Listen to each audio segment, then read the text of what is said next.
Hola, buenas noches. Les doy la bienvenida a todos y todas, realmente con muchísimo afecto, a este ciclo de conferencias 2020 de la institución Fernando Ulloa, que lleva por título Inhibición, síntoma y angustia en la clínica psicoanalítica. Lo realizamos todos los martes, quincenalmente, de 20:30 a 23 horas, ahora en forma virtual.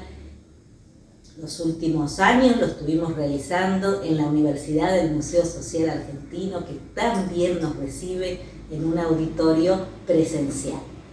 A raíz de la pandemia, obviamente tuvimos que armar otro auditorio, que es el auditorio virtual, ¿sí? El que nos aloja a todos y a todas.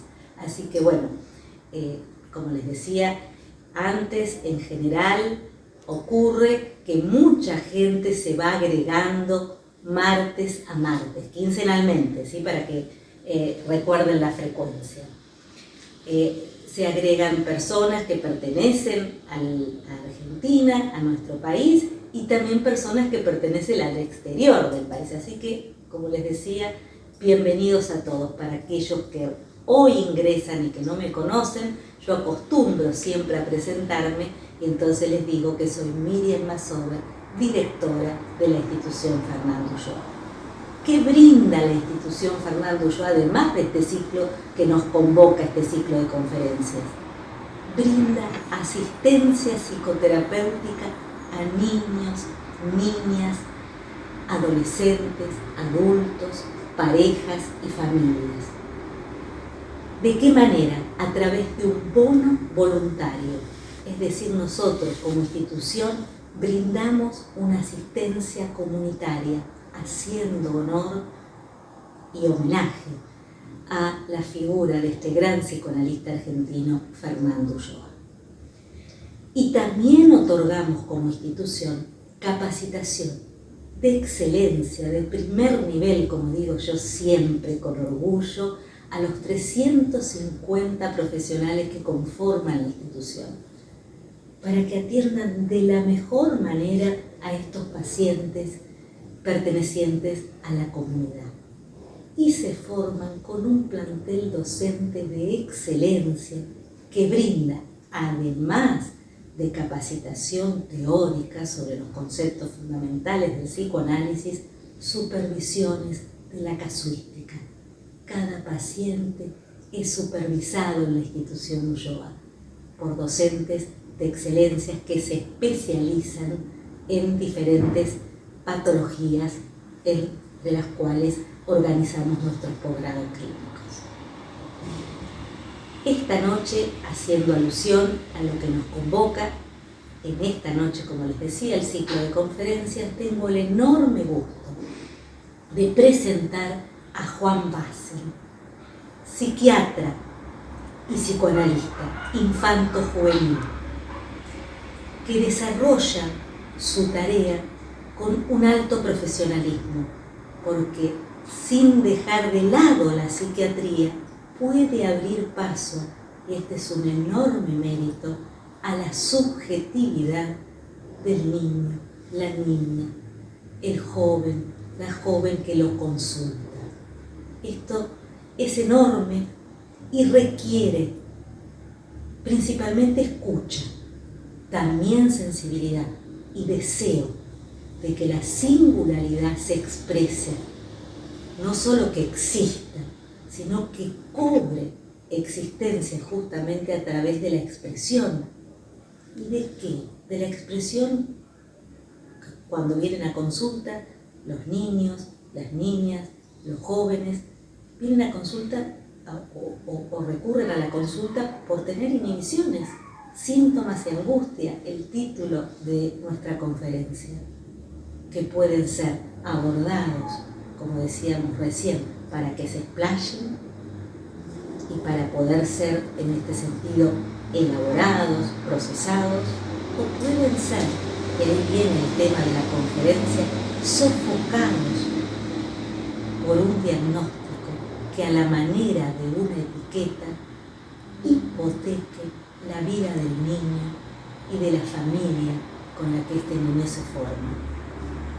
Juan Bassen nos dice que toda problemática infantil, juvenil, tiene que ver, por supuesto, con la subjetividad, la propia subjetividad del niño, la niña, el joven, pero también con la familia y con la sociedad. Este es el contexto, este trípode en donde se arma la problemática. La podemos desarrollar, le podemos dar, en el mejor de los casos, y entre comillas, la bienvenida para que se explaye, para que el niño pueda procesar aquellas inhibiciones, síntomas, angustias determinadas por el contexto familiar y social, o las podemos sofocar poniéndole una etiqueta diagnóstica que, como decía, puede hipotecar, esto es muy serio, de por vida a un niño y a su familia.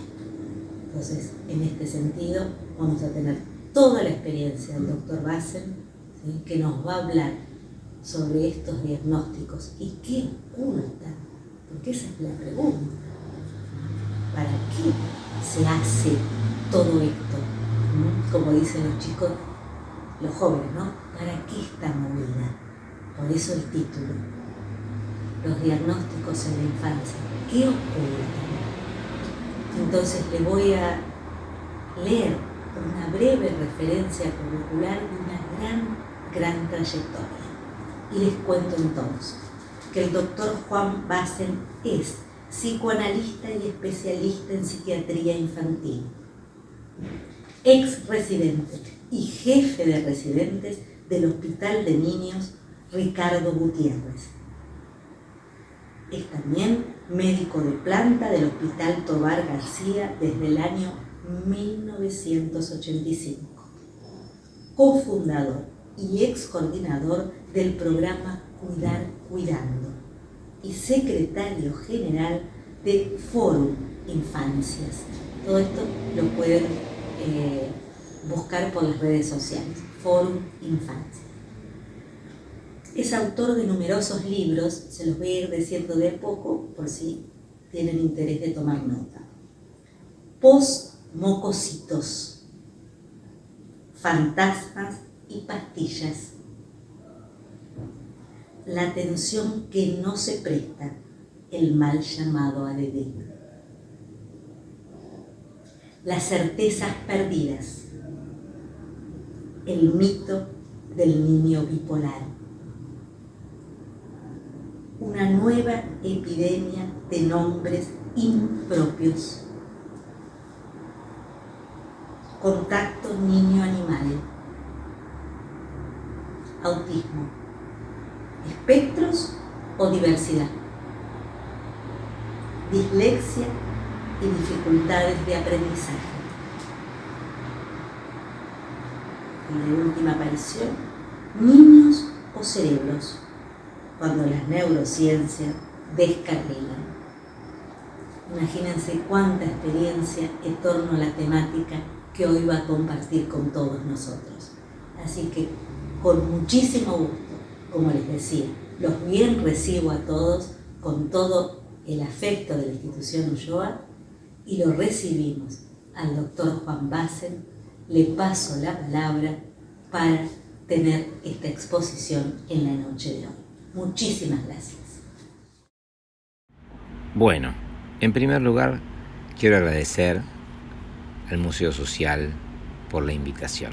Es un placer estar acá y la charla que voy a iniciar ahora tiene como eje la discusión, la diferencia entre lo que sería diagnosticar y lo que habitualmente vemos que ocurre en nuestro medio, que es el uso y abuso de clasificaciones, que yo llamo nuevos nombres impropios, una epidemia de nuevos nombres impropios. Entonces, en primer lugar, la pregunta tiene que ver con que este predominio, que tiene que ver con el avance demasiado indiscriminado, y yo digo descarrilado, de las neurociencias, abarca demasiadas áreas de nuestra vida.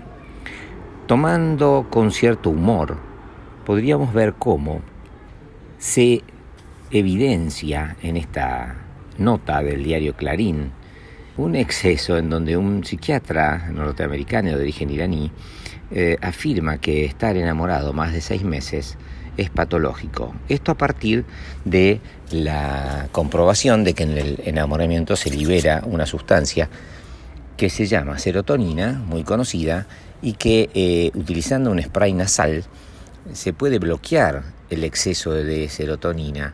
Entonces, la utilización, que no llegó por supuesto a la venta, sería de un spray nasal que llegado a los 6 meses podría bloquear este exceso de enamoramiento patológico. Si seguimos con el humor, el doctor Vaca Flores, que es evidentemente un personaje ficcional, es el que ordena y organiza los patitos, separando, por supuesto, al pato negro, que ahí vemos que sería el causante de los males. Lo mismo esta diapositiva de cómo superar un desastre amoroso utilizando las neurociencias gracias a los consejos de este colega. Pero entrando en cosas serias, creo que la primera diferencia que tenemos que hacer es que los problemas y las problemáticas no son de la infancia, sino que siempre son en la infancia. Como dice Badiou aquí, la enfermedad es una situación. La posición ética, dice él, no renunciará jamás a buscar en esa situación una posibilidad hasta entonces inadvertida, aunque esa posibilidad sea ínfima. Él dice que lo ético es movilizar para activar esa posibilidad minúscula todos los medios intelectuales y técnicos disponibles. Solo hay ética, dice él, si el psiquiatra, pero esto podría referirse a cualquier persona, profesión, actividad que se desarrolle con niños, día tras día, confrontado con las apariencias de lo imposible, no deja de ser un creador de posibilidades. Así es como asumo yo mi tarea, mi praxis, como psiquiatra de niños. Más bien un creador de posibilidades que un administrador de pastillas. Entonces, esto tiene que ver con una cierta simplificación del campo que, como veremos, adquiere como la forma de una pirámide invertida, es decir, apoyada en un vértice. Un punto causal, neuronas, neurotransmisores, sería el responsable de todo. Esto me parece que a este modo de pensar epistemológico le viene bien la frase de Umberto Eco, que dice que todo problema complejo tiene una solución sencilla, la equivocada. Entonces, la hegemonía de las neurociencias mal entendidas lleva a desdeñar el impacto epocal sobre la familia y escuela, y el desconcierto de padres, maestros y colegas, y lleva también a atajos profesionales que este desconcierto genera. Es decir, que se organizan atajos en lugar de considerarse problemáticas. El primer atajo es descontextualizar la infancia actual. Ya lo iremos desarrollando. El segundo es clasificarla, degradando el diagnóstico, que puede ser muy útil, primero en clasificación y etiqueta, luego en código, por ejemplo F90 o 313.8, que termina funcionando como contraseña para acceder a prestaciones. El tercer ítem es patologizarla, y a ello contribuyen los espectros y el paradigma dimensional del DSM-5 y el lenguaje neurocientífico. Por ejemplo, allí tenemos lo que podríamos haber dicho del enamoramiento, o el ejemplo de la desatención, en donde se considera que un chico es desatento y a eso se lo denomina déficit de atención, lo cual se homologa de una manera bastante cómoda con el déficit de un neurotransmisor, que es la dopamina. Entonces, en vez de pensar en términos cualitativos, se piensa en términos cuantitativos. Déficit de atención, ¿hay mucha o poca? En rigor, en términos cualitativos, la pregunta sería: ¿por qué no presta atención? La atención es algo que se presta, y en inglés se paga, to pay. Si alguien no presta o no paga, habrá que revisar las condiciones para que ese contrato no se dé entre el adulto y el niño, y no meramente, de una manera casi enojada, poner el déficit del lado del niño. El cuarto punto es la medicalización, que es muy distinto que medicar con criterio. Medicalizar es justamente, en el ejemplo anterior, pensar que el problema de la atención es un problema médico que se debe a un neurotransmisor y que la solución pasa por un medicamento. Esto es medicalizar. Y esto ocurre muchas veces no solo en boca de médicos, sino que las escuelas y muchas otras prácticas que rodean a los niños a veces demandan la intervención medicalizadora en lugar de poder y aplicar esa intervención, en lugar de poder pensar desde otro lugar cuáles son las alternativas. El quinto elemento es mecanizarla biogenéticamente, olvidando que no solo somos seres de desarrollo, ya lo iremos viendo esto, sino también seres de devenir y adaptación. Y para ponerle un ejemplo solo, podríamos decir, si fuéramos solo seres de desarrollo, ¿a partir de qué gen se desarrolla el lenguaje? Si fuera solamente un desarrollo mecánico, el lenguaje no tiene de dónde desarrollarse porque no está en ningún gen. El lenguaje es algo que se apropia, es algo que está afuera del niño cuando nace. No se desarrolla, se produce un proceso de apropiación subjetiva cuando ese es mediado por otros que también, con intervenciones subjetivantes, ayudan a ese niño a apropiarse del lenguaje. Entonces, la manera de pensar en términos de desarrollo debería ser suplantada por una perspectiva fundada en el devenir. El sexto elemento es la legislación, donde se intentan generar coberturas con leyes específicas como la ley de TEA, trastorno del espectro autista, leyes de dislexia, leyes de déficit de atención, que algunas han salido, las dos primeras, y otras son empujadas, impulsadas, casi siempre por lobbies constituidos por profesionales, laboratorios y algunos padres, que buscan allí, depositan allí esperanzas y buscan allí soluciones. El último elemento a considerar es la discapacidad, la discapacitación a veces masiva, que genera que los chicos, para acceder a una determinada prestación, tratamiento, porque si no, por las condiciones de su situación económica y social, por las imposibilidades de acceder de otra manera, por la falta de espacios públicos en donde esas problemáticas pueden ser alojadas porque están todos desbordados, se debe pasar por lo que se llama el Certificado Único de Discapacidad. Certificado que habilita financieramente para las prácticas, que se avala también en estas clasificaciones que básicamente se centran en el DSM o en el CIE 10 y que como primera medida, no como medida de fondo, pero como primera medida nosotros desde Fórum Infancias pensamos que debería modificarse el nombre al menos y llamarse Certificado de Accesibilidad o eventualmente de Oportunidad, pero no más de discapacidad en niños. Pero esta es una propuesta que todavía no ha logrado el consenso que nosotros querríamos y necesitaríamos que tenga. Por último, todo esto termina como generando lo que Byung-Chul Han llama psicopolítica digital. Y esto me parece que está representado por el director, la frase en director de una revista de tecnología norteamericana, un tipo muy conocido llamado Chris Anderson, que dice así, fíjense qué contundencia: deberíamos decir adiós a toda teoría de la conducta humana, desde la lingüística a la sociología, olvidar la taxonomía, la ontología y también la psicología. ¿Quién sabe por qué la gente hace lo que hace? La cuestión, dice él, es que lo hace y que podemos constatarlo y medirlo con una exactitud sin parangón. Cuando contamos con suficientes datos, los números hablan por sí mismos.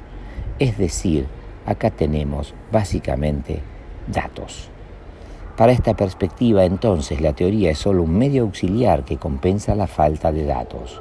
Y cuando disponemos de suficientes datos, dataísmo, toda teoría y un todo relato es superfluo. Al decir de un colega, yo prefiero que no me hablen mucho, porque si me hablan mucho, me confunden el diagnóstico.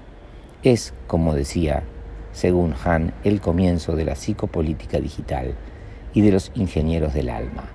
Ingenieros que van a ver ustedes representados en esta publicidad de hace un tiempo sobre mecánica de autos. ¿Y cómo anduvo ese test vocacional?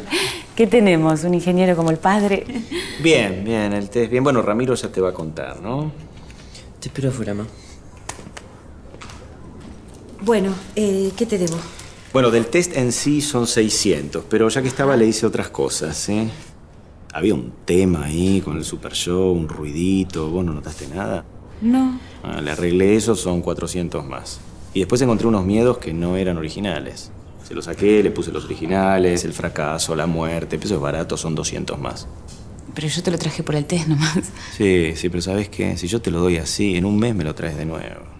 No, con esto hasta los 30 te olvidás. Además vos calculás, ¿no? Se te rompe el Super Yo, eso te termina rompiendo el ello, el yo, le tenés que cambiar los objetivos, la personalidad. Te termina haciendo catarsis por ahí. Vos haceme caso a mí, llévatelo así y mirale de vez en cuando la figura paterna que anda medio suelta. Puede ser. Son 1200. Ah. ¿Factura vas a necesitar? No. Dame 1100. ¿Débito aceptás? No. ¿O crédito? ¿O...? Es que no habías traído tanto.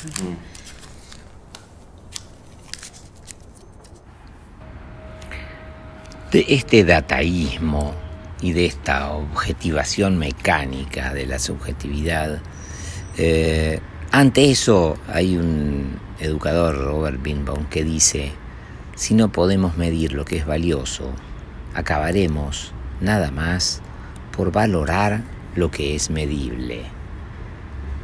Fíjense ustedes en esta placa en donde yo he recibido un chico que tenía unos 11 años que decía en su informe de la psiquiatra que tenía un trastorno por déficit de atención de tipo mixto, un cuadro oposicionista desafiante, un trastorno explosivo intermitente, en comorbilidad con un trastorno obsesivo compulsivo y además con un trastorno por tics motores y fónicos, en donde presentaba ecolalia, coprolalia, tics simples y complejos que configuraban un síndrome de Gilles de la Tourette. Este chico tenía 5 clasificaciones. En el encuentro con él, en un encuentro que debería, como decía un graffiti que yo vi pintado en una pared del Servicio de Internación donde era jefe hace muchos años, un paciente había escrito: en este lugar todo encuentro casual es una entrevista. Bueno, eso que debería intentar, en ese encuentro que debería intentar no ser una entrevista, yo me encontré con un chico triste, un chico absolutamente desvalorizado que se dibujaba a sí mismo como un alien. Es decir, que de eso padecía. Podríamos arribar a algún diagnóstico a partir de ese sufrimiento. Estas 5 clasificaciones hablaban de él, pero no había ningún diagnóstico que diga algo sobre él. Una cosa es hablar y otra cosa es decir, y acá se nota claramente la diferencia. Entonces diagnosticar sería, como decía Hamlet respecto a Ofelia: "It's madness, but there's a method on it". En esa situación loca donde es locura pero hay un método, hay una lógica, un método para comprender lo ilógico.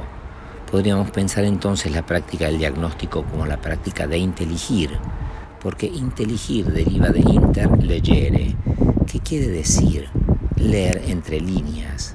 De allí deriva inteligencia. Entonces podríamos decir que diagnosticar es inteligir inteligentemente entre líneas la lógica ilógica y nunca evidente que configura una situación sufriente.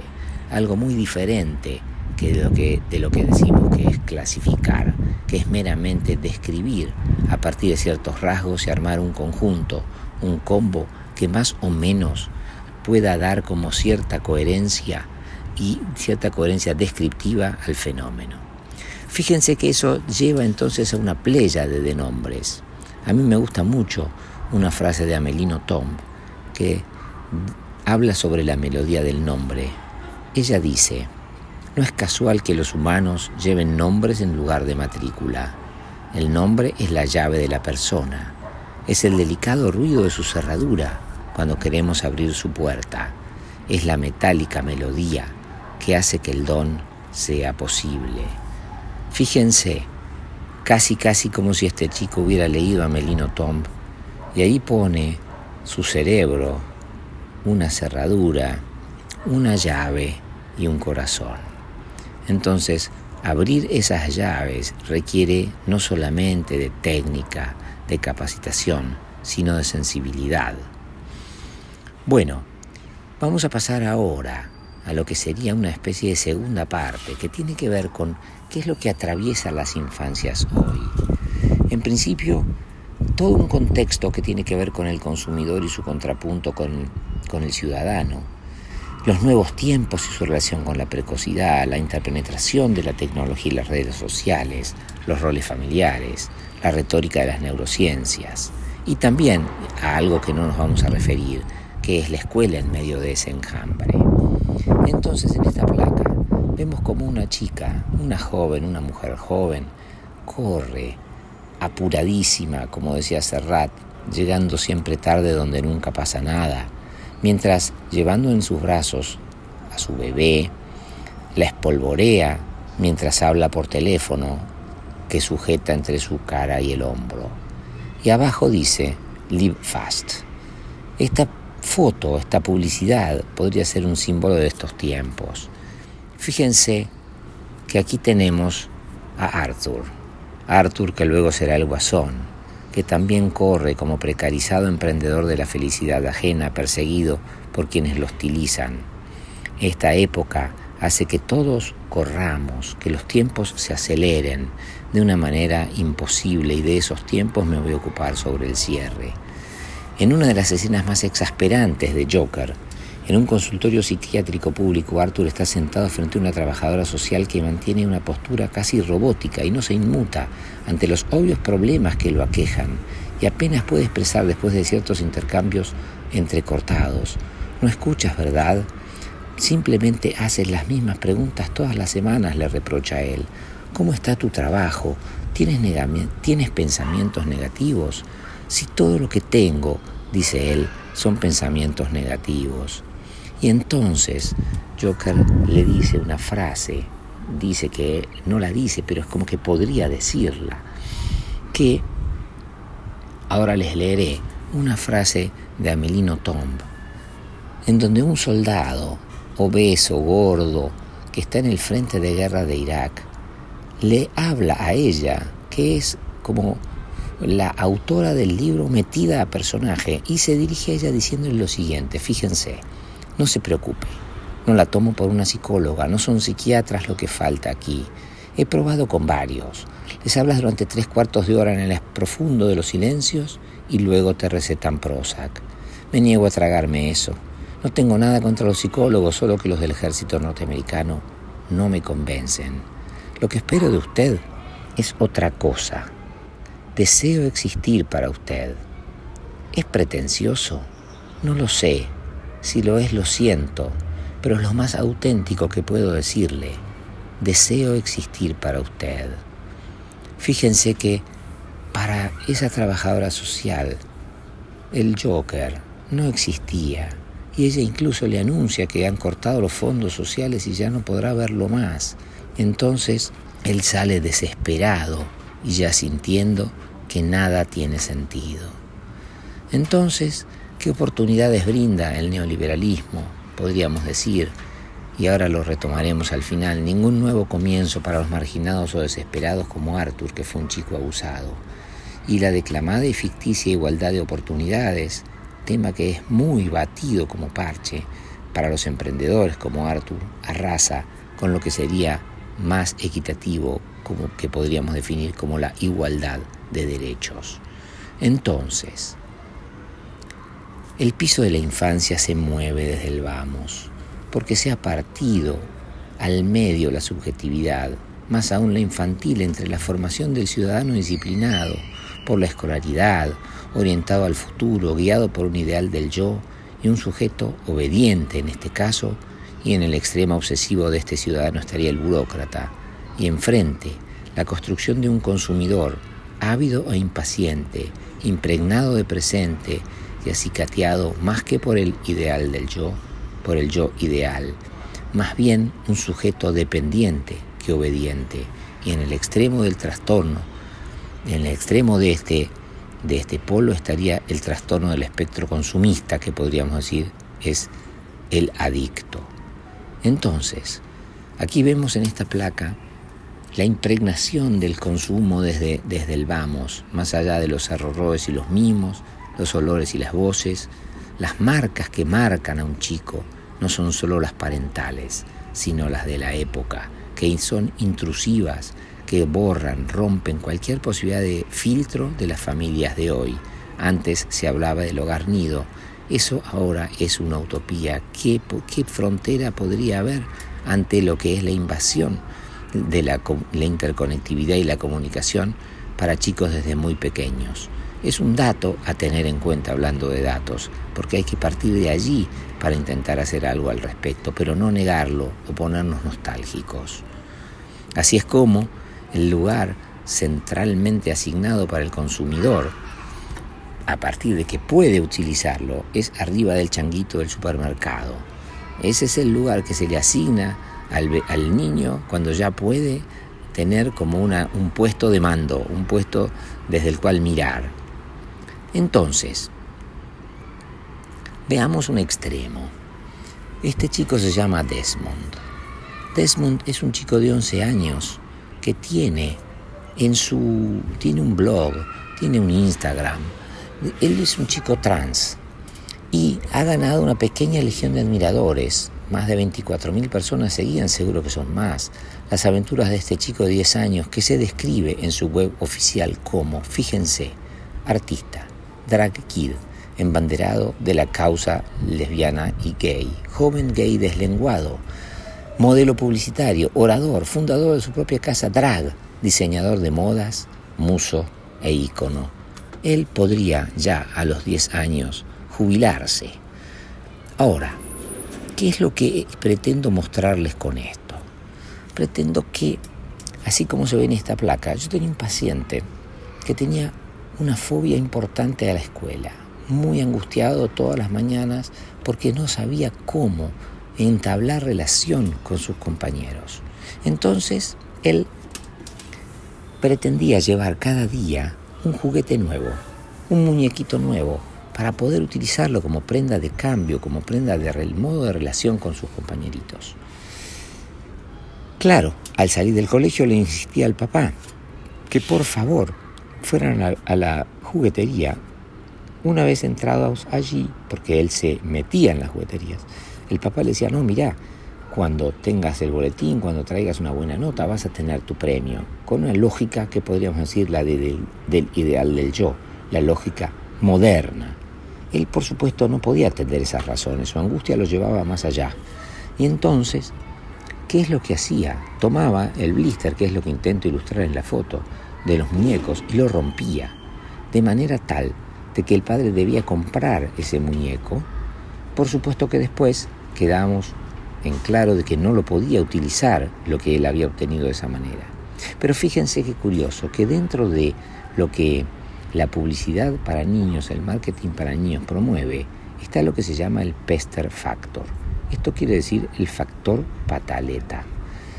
El factor pataleta es la posibilidad de que un chico haga un escándalo tan intenso y público en la vía pública, de manera que sus padres se vean tan avergonzados que le compren lo que él quiere. Ante eso, el marketing dice, ¿por qué pasar por esos malos momentos? Cómprenselo y dejen que el mercado los eduque tanto a padres como a chicos. Entonces, fíjense que ¿se puede entonces pensar que un chico haría esto hace 30 años atrás? No, haría otra cosa. Actualmente, el factor pataleta es considerado como un rasgo de la bipolaridad infantil. Fíjense ustedes cómo se descontextúa un síntoma, se lo remite a causas biológicas y se olvida la enorme cantidad de presión publicitaria y estímulo que reciben los chicos y de necesidad de objetos intermediarios para vincularse con otros, más allá de la fobia que este chico efectivamente tenía. Entonces, la idea central que les quiero transmitir es que los síntomas no se pueden descontextuar. El elemento que deberíamos agregar a esto es la tecnología. Fíjense en esta foto que saqué yo en Alemania, en Múnich, escondido detrás de una maceta, porque esta señora que iba allí caminando con un carrito y un bebé era una señora musulmana vestida con una burka, esas que solo permiten ver los ojos. Yo tenía miedo que el el musulmán padre aparezca por allí y no tome a bien que yo le saque una foto. Entonces la saqué escondidas y por eso está tan movida. Lo que se ve en ese borde del carrito que brilla de color celeste es una tablet. De manera que este musulmancito pequeño no se estaba instruyendo en el Corán, sino que estaba jugando, estaba viendo, no jugando porque no podía, encandilado por algún jueguito, alguna videíto, algo que la tecnología y el infoentretenimiento le proponía, en choque brutal y violento con la tradición de su religión. Entonces fíjense cómo desde muy pequeño y con un alcance absolutamente inédito, como podríamos decir en esta otra foto de mi gata, con un alcance insospechado, la tecnología nos invade y nos horada todas las fronteras. Entonces fíjense que el problema no es nuevo.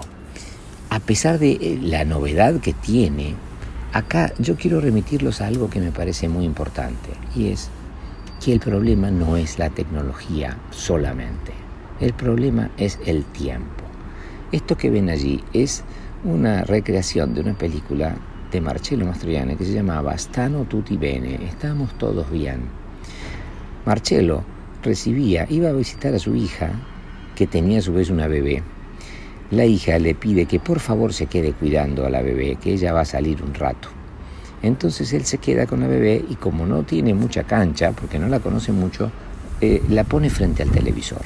Entonces se enfoca a la bebé, esta película es de los años 60, mirando fascinada la televisión, hasta que de repente se escucha un ruido y la bebé empieza a llorar. ¿Qué había pasado? Había habido un cortocircuito y el televisor se había apagado. Marcello se desespera, trata de entretenerla, no puede, la nena llora, hasta que finalmente en una nueva escena la nena está nuevamente encandilada mirando algo. Cuando la cámara se aleja, lo que estaba mirando la bebé era el lavarropa girando alrededor de ella. Esto quiere decir que la cuestión ahí era cómo manejaba Marcello, qué podía hacer él con su no saber, qué podía hacer con el tiempo y con la preocupación que él tenía respecto a la bebé. Entonces, tenemos muchas reacciones que se producen ante la tecnología. En Alemania ha habido un conjunto de chicos que salieron a la calle, por supuesto motorizados y ayudados por algunos padres, a reclamar que los padres no utilicen tanto el celular y que jueguen un poco más con ellos. Entonces, lo que se suma a esta cuestión de la tecnología es el cambio de mandos, el cambio de roles. Antes teníamos una autoridad respetada, totalmente estereotipada y, digamos, acartonada, que se puede reflejar en esta serie que se llamaba Papá lo sabe todo, que yo veía cuando era chico. Y este hombre resolvía, Robert Young se llamaba, todos los problemas familiares. Pensemos cuál es la figura que hoy podría aparecer como más popular como padre, y es Homero Simpson, que pasa a ser, más que el que sabe todo, el mayor problema de la familia. Es más, hay una de los capítulos en donde él es presentado como el mayor problema de la familia, porque en una sesión de psicoterapia una terapeuta le pide a cada uno de los integrantes que dibuje cuál es el problema mayor de la familia. Y entonces Bart lo dibuja a Homero, Maggie lo dibuja a Homero, Lisa lo dibuja a Homero, Marge lo dibuja a Homero, y cuando llegan a él también se está dibujando a sí mismo. Entonces, para cerrar y antes de dar lugar a lo que sería el nuevo punto que quiero considerar con ustedes, no podemos descontextuar los síntomas. Los síntomas tienen explicaciones, fundamentaciones, determinaciones, condicionamientos que van más allá de lo biológico y de lo individual, y no pueden ser descritos meramente con clasificaciones que solo reúnen rasgos en determinados conglomerados a los que les otorgan cierta coherencia. Vamos a entrar ahora en el siguiente punto, que es el ingreso, la presencia de un nuevo actor, que es el cerebro dotado casi de vida propia. Bueno, aquí tenemos entonces a nuestro nuevo actor, el cerebro, que parece ser que es como el órgano misterioso a develar.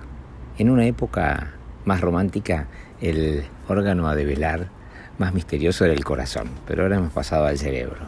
Ahí parece que se encuentra todo. Por ejemplo, en esta imagen tenemos un chico que es buen lector, un chico que tiene dislexia, ya vamos a analizar el tema, en donde aparecen las zonas que estarían afectadas. Ahí se hace caso omiso de si esas zonas se fueron afectando a lo largo del desarrollo de ese chico por pobre estímulo, por falta de lectura, por lo que fuera, mala alimentación, o si es meramente un tema biológico que se arrastra desde nacido.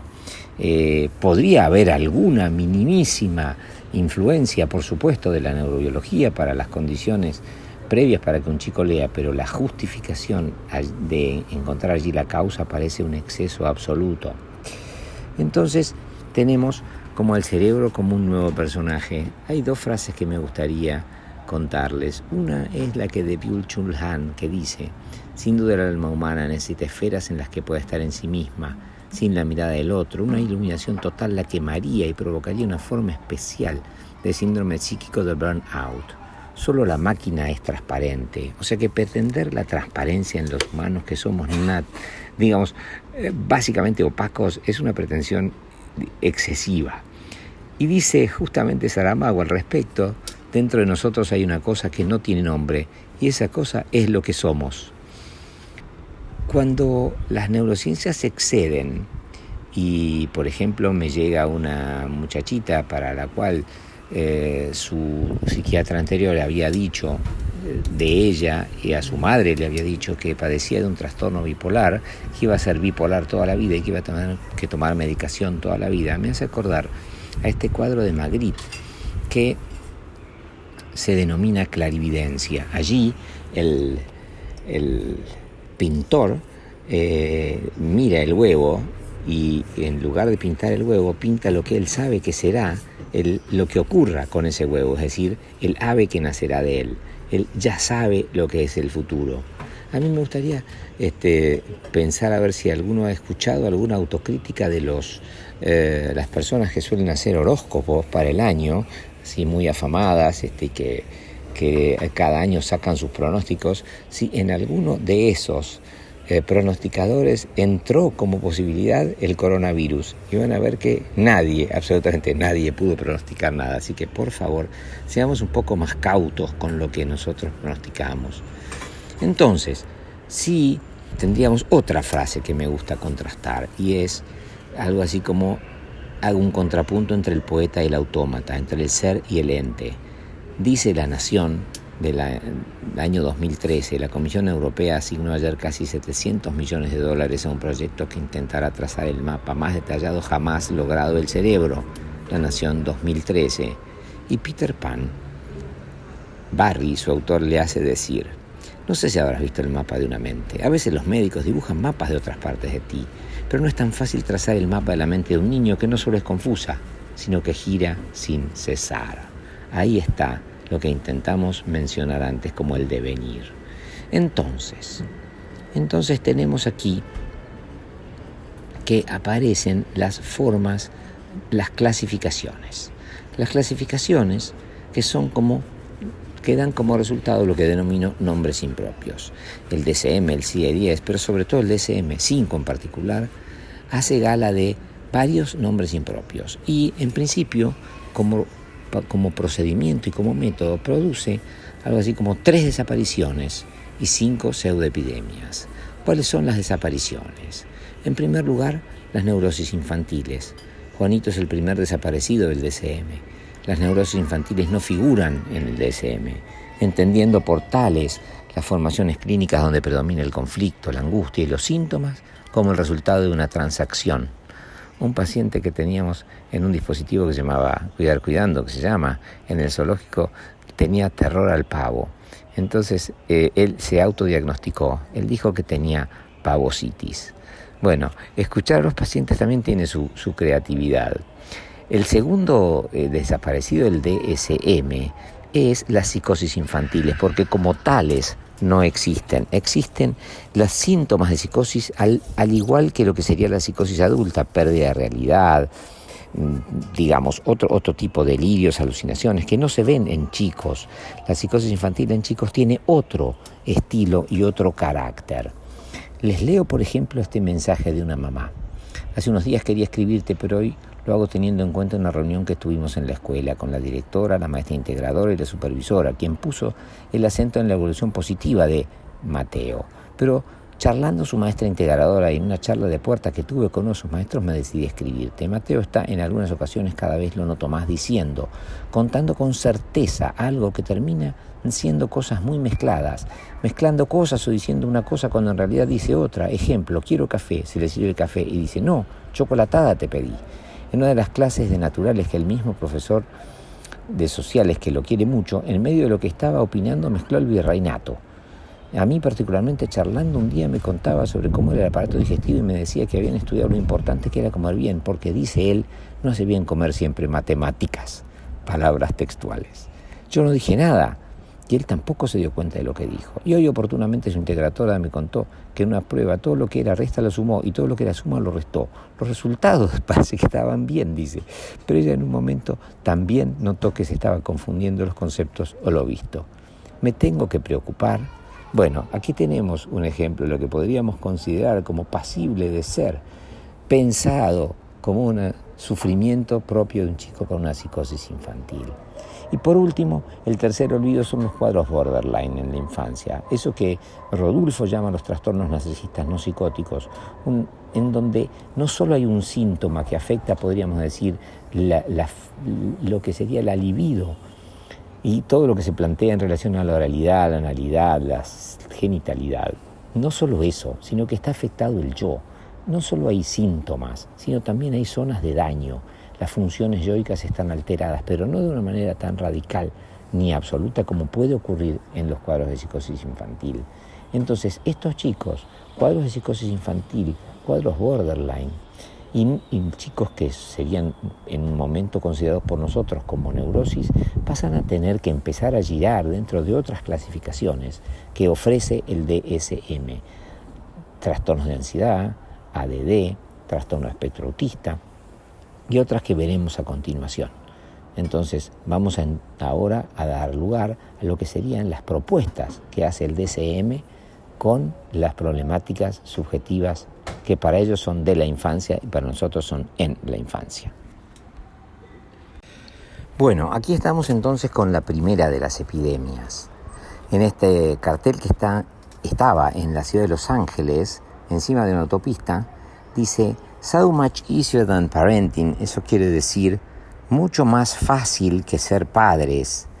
Entonces podríamos decir, todo va mejor con Ritalina, mucho más fácil que ser padres con Ritalina. ¿A quién le estamos resolviendo los problemas? ¿Qué quiere decir? Que, por ejemplo, en un internado de niños y adolescentes en las cercanías de Nueva York, donde una colega amiga fue de visita a hacer una práctica, una pasantía, se encontró con que había 33 chicos y jóvenes. De esos 33 chicos y jóvenes había de todos colores y formas. Había chicos que eran, digamos, de origen mexicano, otros eran de otras partes de Centroamérica, había chicos negros, había chicos de origen asiático, había chicos norteamericanos clásicos, pero todos ellos, todos que tenían diferentísimas dificultades y posibilidades y estilos, todos estaban medicados con Ritalina. Entonces hay un abuso diagnóstico porque la Ritalina actúa sobre la conducta de manera transitoria. La Ritalina es el metilfenidato, que es un medicamento que se desprende bajo una receta especial. En mi criterio, siempre que estamos pensando en un chico que tiene lo que se categoriza como déficit de atención, deberíamos pensar justamente lo contrario. Esto no es un déficit, es una distribución de la atención distinta, es una distribución que está tomada por algunos intereses que no son los que convoca el adulto, y en ese sentido entonces habría que pensar cómo se canaliza una mejor oferta, una mejor conexión y comunicación para lograr que ese chico se interese. Y si tiene dificultades, el tema no es que tenga un déficit, sino que tiene quizás dificultad para volver a retomar el punto en donde se distrajo, y eso se recrea con interés, no con medicamentos. Entonces, esto es, digamos, lo que vemos con Ritalina. Ahí tenemos una placa de Barth, en uno de los capítulos de Barth, había uno que le daban el sucedáneo, que era Focusín. Ese Focusín es el que lo ponía muy atento. Hay 2 videos, voy a mostrarles solamente uno, en donde Marge y Homero lo llevan a un laboratorio y vean ustedes lo que ocurre. No quiero que mi pequeño esté tomando drogas. Sí, claro, eso nos dicen todos. Después ven los resultados. Estos son conejillos de indias corriendo como idiotas. Ahora les daremos un poco de Focusín.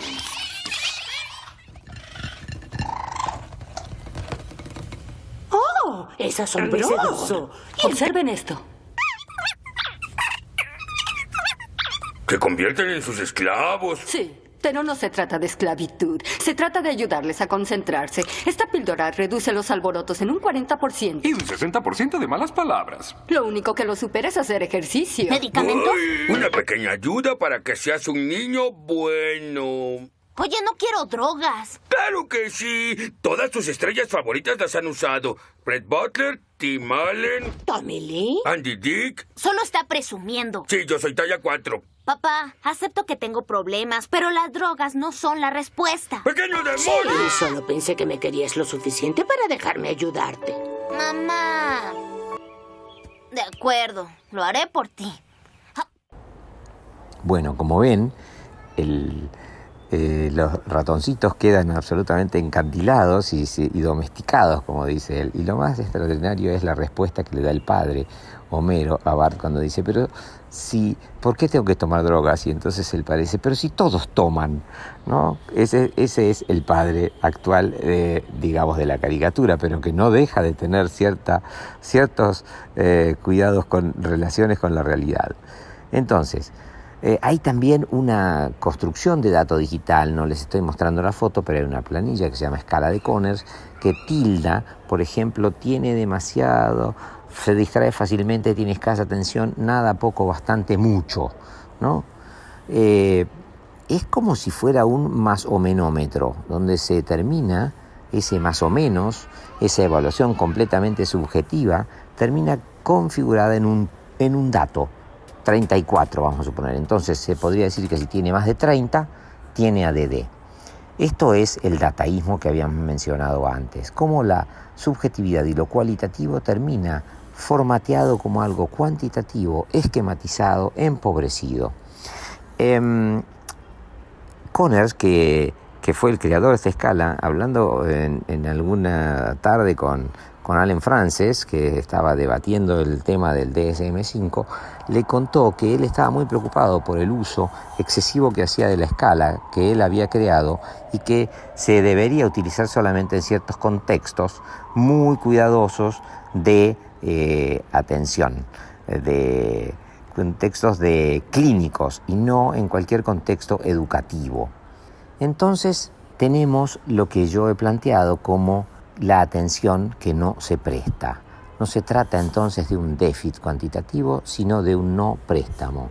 La atención se presta o no. Esta es la cuestión, esta es la tarea pedagógica por excelencia, generar espacios de interés donde los chicos puedan prestar su atención a cambio de algo, de una moneda de intercambio que sea valiosa para ellos.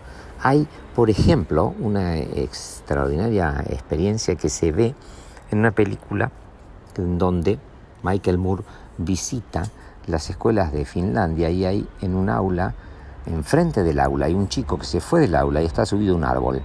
Entonces le pregunta a la maestra, ¿pero qué está haciendo ese chico que se escapó del aula y se fue al árbol? Entonces ella le contesta, no se escapó, él salió. Subió al árbol y está mirando desde el árbol. Cuando vuelva nos va a contar muchas cosas que tienen que ver con la botánica, con los bichitos, con la ley de gravedad, con el clima y con el miedo que le puede haber dado la altura.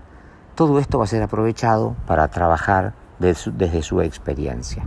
Es esa la idea. Lo mismo una escuela que visité que tenía el método, me sale Brunori, pero no es Brunori, y que todas las aulas tenían paredes que llegaban hasta la mitad, o sea, no eran cerradas y no tenían puerta, de manera que los chicos, que los chicos podían salir de un aula e ir a la otra, ¿no?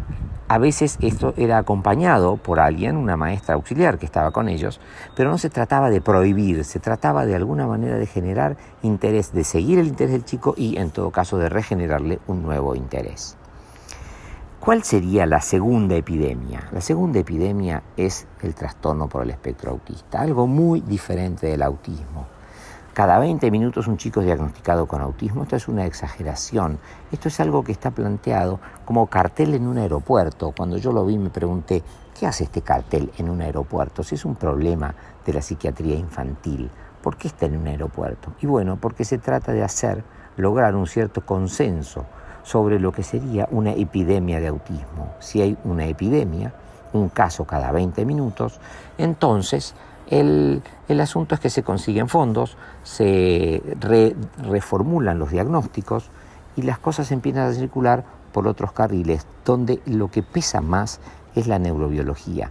Dentro del espectro autista, algo diferente del autismo, dice incluso varias personas comentan sobre quiénes podrían ser incorporados al espectro autista, y Telper Grandin dice, que fue autista, ella dice en su momento, en este momento no hace falta ser autista para ser considerado dentro del espectro autista. Entonces, hay una laxitud borrosa, especie borrosa porque el espectro tiene que ver con la luz y con lo borroso, de los bordes que hacen a que el chico pueda ser considerado autista. Se calcula que el 30 o 40% de los chicos que en este momento en Estados Unidos están incorporados dentro del espectro autista no son autistas, sino que han sido chicos con trastornos madurativos, con dificultades intelectuales. ¿Por qué es esto? Porque tener la etiqueta de autismo facilita la aceptación de tratamientos, facilita la aceptación de un montón de desventajas en el plano educativo y la cobertura de tratamientos. Y es más fácil que empezar a discutir qué le pasa al chico. Se le pone esa etiqueta y allá vamos.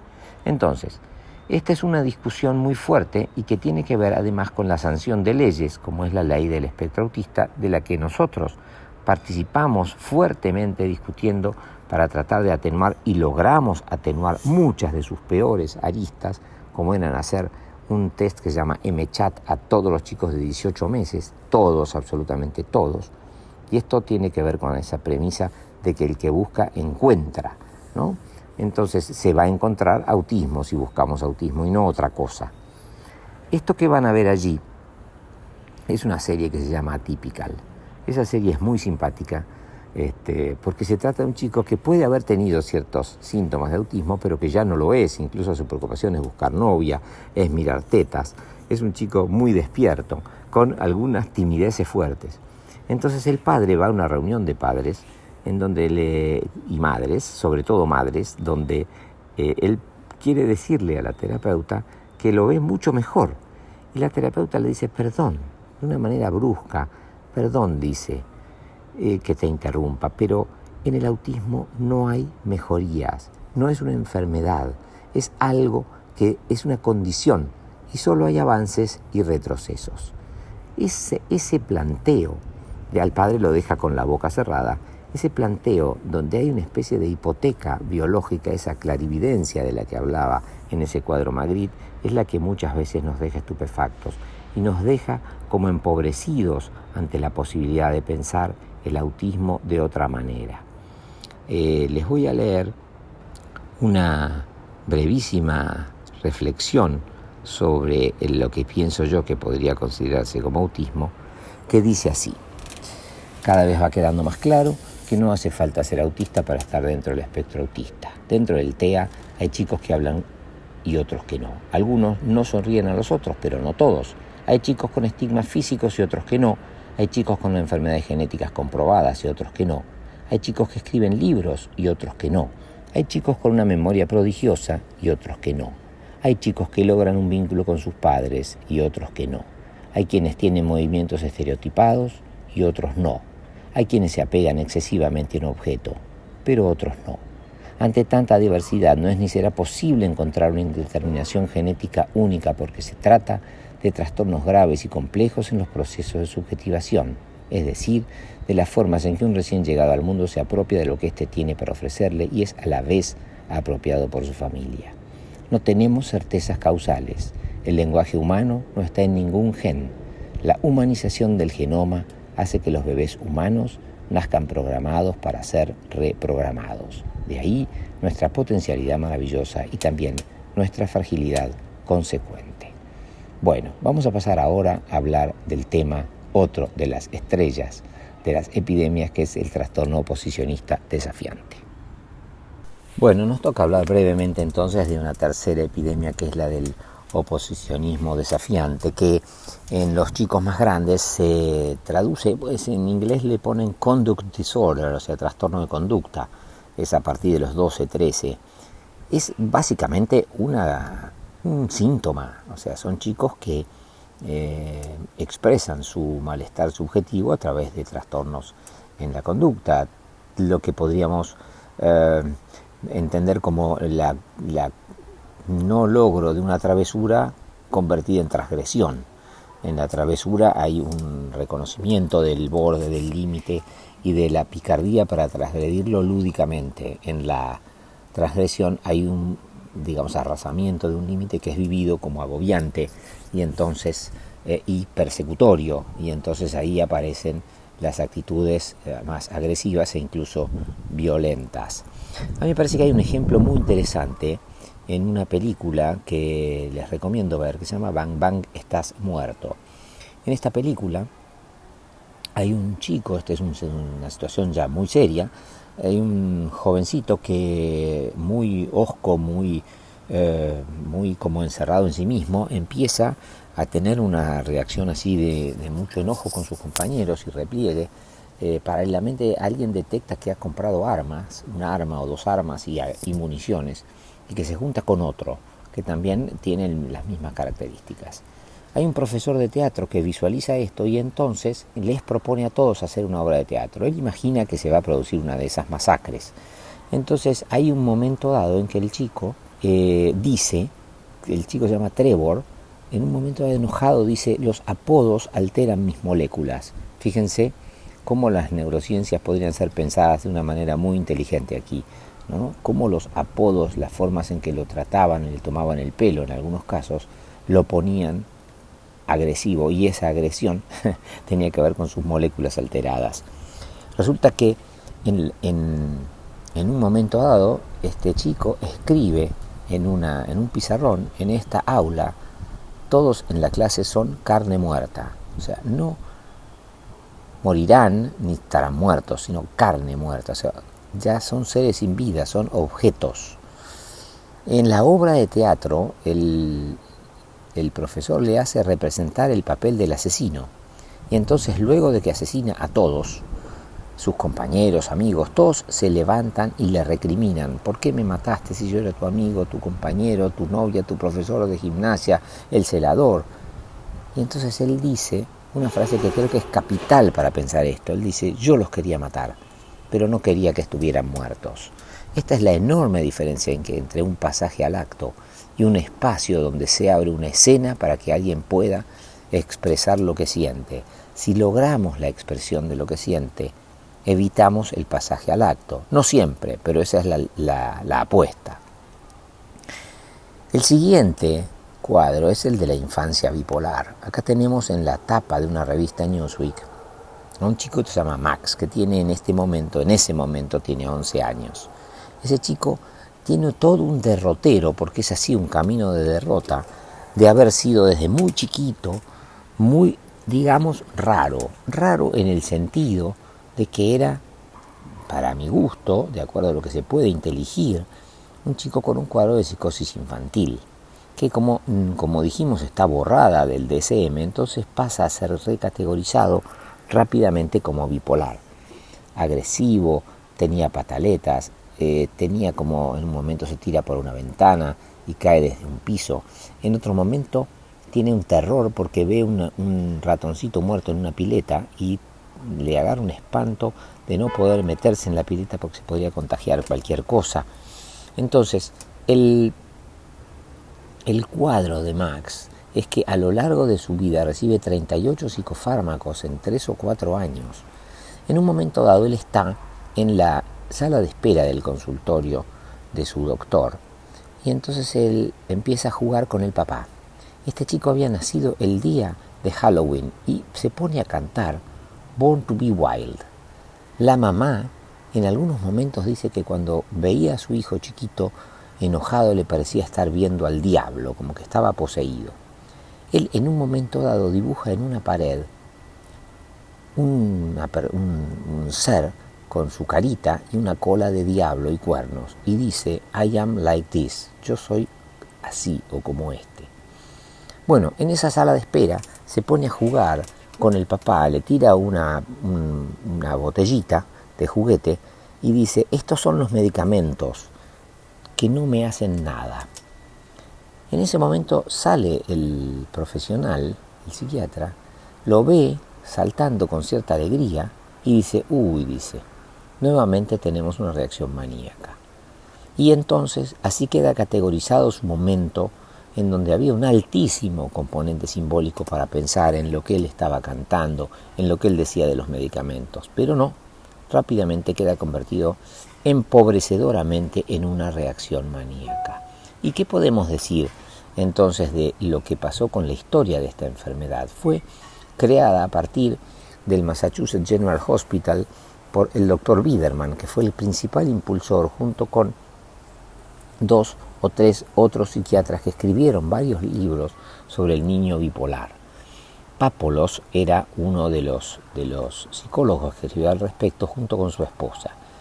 Resulta que en pocos años más tarde de que se produjera esta explosión de niños bipolares en Estados Unidos, unos 800.000, por suerte en la Argentina esto llegó con mucha demora y mucha lentitud, a Biederman le detectan que él había declarado recibir grants, o sea, subsidios de la universidad y del Estado para investigar, por ejemplo, $500.000, pero que se había olvidado de declarar prácticamente $1 millón que le había dado un laboratorio que era justamente el que producía el medicamento que se usaba para la bipolaridad. Y entonces le revocaron su matrícula. Quiero decir, la bipolaridad es un cuadro tan extraño que se podría decir que los chicos llamados bipolares no son bipolares porque no tienen crisis de agresión, de exaltación del ánimo o de depresión y tristeza, sino más bien una conducta irritable permanente. A esto entonces se lo explica diciendo que en realidad no son bipolares, pero ya lo van a ser, porque los chicos, cuando las personas bipolares son chicas, son así. Todo esto que nuevamente aparece en la clarividencia me parece de una levedad absoluta, por lo cual yo he escrito un libro que se llama El mito del niño bipolar, para rebatir y discutir este cuadro que para mí es endeble y que no merece ser considerado en la infancia. Por supuesto que sí, a partir de la adolescencia, donde adquiere las características más adultas de lo que sería un trastorno maníaco depresivo, y ahí sí tiene vigencia y validez clínica, no antes. Y después tenemos la quinta epidemia. La quinta epidemia es la vieja historia de la dislexia. Chicos que tienen dificultades en la lectoescritura, en la matemática, y luego esto se va extendiendo hacia un montón de otras dificultades en la lectoescritura y en el rendimiento escolar, en la conducta. De repente la dislexia empieza a ser un cuadro que se hace familiar, se hace como parte del sentido común. Cualquier chico que tenga alguna falta de ortografía padece de dislexia. Se le supone que este cuadro tiene una base biológica. ¿Por qué? Porque la idea se fundamenta en que un albañil tuvo un accidente. Este accidente le significó un golpe muy fuerte en la cabeza, una lesión cerebral. A partir de esa lesión cerebral, este buen señor empieza a escribir con faltas de ortografía y tiene dificultades para leer. Esto dio material para pensar que la dislexia debía asemejarse a este cuadro, el de una persona que había sufrido un accidente con un traumatismo en la cabeza. Entonces, ahí nacen los estudios neurobiológicos, las resonancias magnéticas, que hacen pensar en la lesión cerebral. La dislexia tiene una enorme inconsistencia. De ser primero una dificultad en el deletreo, pasó a ser una dificultad para la comprensión del sentido de la lectura, cosa que tiene absolutamente distintos circuitos neuronales involucrados, por ejemplo. De allí se extendió a los trastornos de conducta, y la combinación con el ADD o TDAH.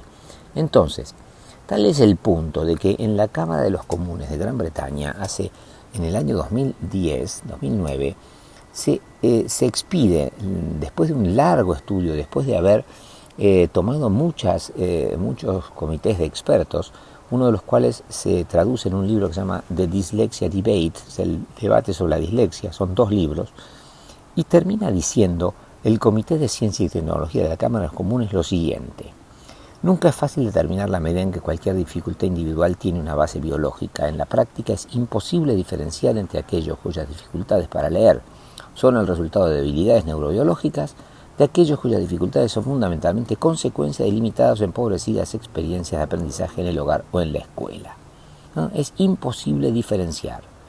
Además, diferenciaciones sobre la base de una supuesta etiología parecen tener hoy muy pequeña relevancia para las intervenciones, que habitualmente carecemos de evidencia clara científica de que la prevención efectiva para las dificultades de la lectura en estudiantes con dislexia dependa de un ajustado diagnóstico diferencial del desorden en el jardín o en primer grado. O sea que no tiene mucha relevancia hacer ese diagnóstico. Lo que es crítico es que las dificultades en el aprendizaje de la lectura, cualquiera que éstas sean, dicen, sean identificadas lo más temprano posible y que intervenciones intensivas y bien orientadas puedan ser provistas a estudiantes que están quedándose retrasados sin importar cuál sea la causa de este retraso. O sea que, por ejemplo, hay una tablet de Samsung para la dislexia que ayuda mucho a los chicos que tienen dificultades en la lectoescritura. Por supuesto que ayudaría mucho a todos los chicos que tienen dificultades en la lectoescritura y a todos los chicos que leen y escriben. Es una tablet muy entretenida y divertida, pero para tener esa tablet hay que tener dislexia. Entonces, quiero decir, ahí se arma un combo, un lobby demasiado peculiar y mercantilista en relación a la dislexia, que es, en todo caso, un nombre que para muchos debería ser ya dejado de lado, ¿no? Al punto tal, lo dice un experto canadiense, dice, es un nombre largamente debería haber sido dejado de lado por inconsistente. Entonces, lo que me parece clave, y ahí les voy a mostrar un video muy gracioso, es que a partir de algo que es muy frecuente en Estados Unidos, que son los concursos de letreo, los spell contests que se hacen a nivel nacional, se genera ante la detección de dificultades en el deletreo una patología, la dislexia. Fíjense en el video de este chico para fijarse de qué manera uno no lee deletreando, como se supone que pensaban quienes desde una perspectiva cognitivista empezaron a abordar el tema de la dislexia. ¿Qué letras pone?